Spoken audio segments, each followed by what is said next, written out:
तीसरी बात है ग्रीष्मावकाश में छात्र छात्राओं के लिए छुट्टी।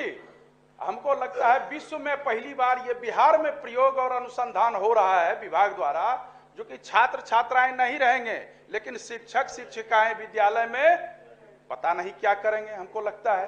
नमस्कार, मैं श्वेता और आप देख रहे हैं न्यूज फॉर नेशन।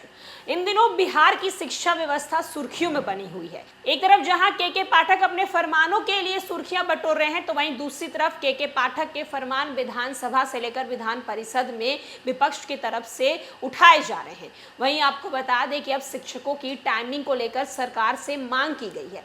दरअसल विधान परिषद में डॉक्टर संजीव कुमार सिंह ने सरकार से ये मांग की है कि जब स्कूल बंद हो जाते हैं, ऐसे में बच्चे स्कूल नहीं आते हैं, तो फिर शिक्षकों को क्यों बुलाया जाता है। दरअसल बिहार शिक्षा विभाग के एसीएस के पाठक ने शिक्षकों को आने की अनुमति दी है। अब इस पर विधान परिषद में डॉक्टर संजीव कुमार सरकार को बता रहे हैं, उनसे बोल रहे हैं कि जब स्कूल में बच्चे ही नहीं आ रहे हैं तो फिर शिक्षक क्यों आएंगे। ये सारी जो बातें हैं वो बेतुकी बातें हैं। इस पर क्या कुछ सरकार की तरफ से फैसला आएगा ये तो देखना होगा, लेकिन हम आपको विधान परिषद से वो तस्वीर दिखाते हैं जब डॉक्टर संजीव कुमार सरकार के सामने अपनी बातों को रख रहे हैं।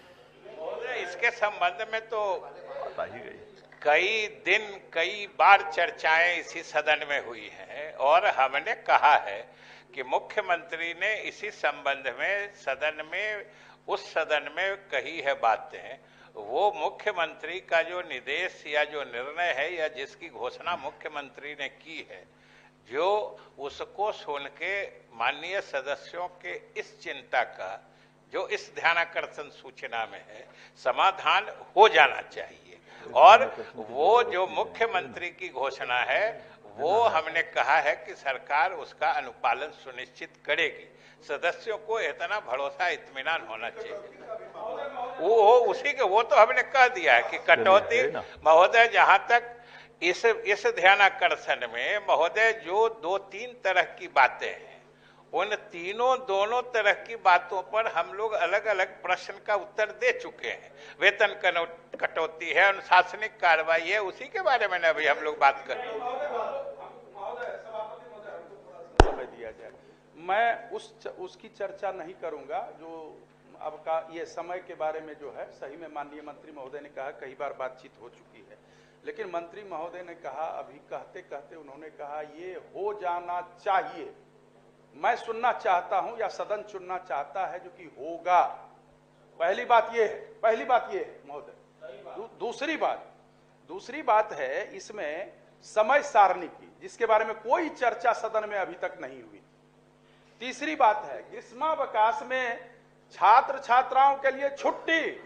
हमको लगता है विश्व में पहली बार ये बिहार में प्रयोग और अनुसंधान हो रहा है विभाग द्वारा, जो कि छात्र छात्राएं नहीं रहेंगे लेकिन शिक्षक शिक्षिकाएं विद्यालय में पता नहीं क्या करेंगे। हमको लगता है जब छात्र ही नहीं रहेंगे तो क्या करेंगे, वो तो अध्यापन कार्य के लिए आते हैं। दूसरी बात शिक्षा के अधिकार अधिनियम, इसी सदन में वर्तमान शिक्षा मंत्री महोदय के द्वारा कहा गया था एक प्रश्न के जवाब में, मुझे याद नहीं है किनका प्रश्न था, लेकिन माननीय मंत्री महोदय ने स्पष्ट कहा था जो कि अभी बिहार में राष्ट्रीय शिक्षा नीति लागू नहीं है।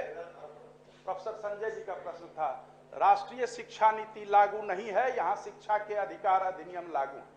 लेकिन विभाग राष्ट्रीय शिक्षा नीति के तहत जो राष्ट्रीय पाठ्यक्रम संरचना है एनसीएफ, उसके कुछ अंश को जिसमें शिक्षक परेशान हो, छात्र परेशान हो, अभिभावक परेशान हो, वो लागू कर रही है, जबकि वो राज्य में लागू नहीं है। राज्य के कैबिनेट से उसका अनुमोदन होना है।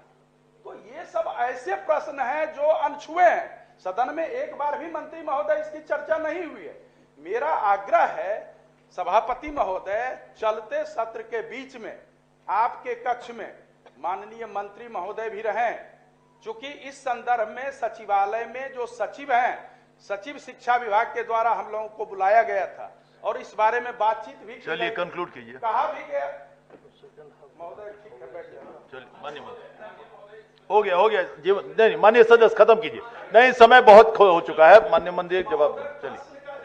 आ जाता उत्तर में तो इतना मुझे नहीं कहना पड़ता। अब तो प्रश्न ही नहीं देंगे हम लोग महोदय, क्यों प्रश्न देंगे? देना ही उचित नहीं है प्रश्न। चलिए, सदन की कार्यवाही 2 बजे अपराह्न तक के लिए स्थगित की जाती है।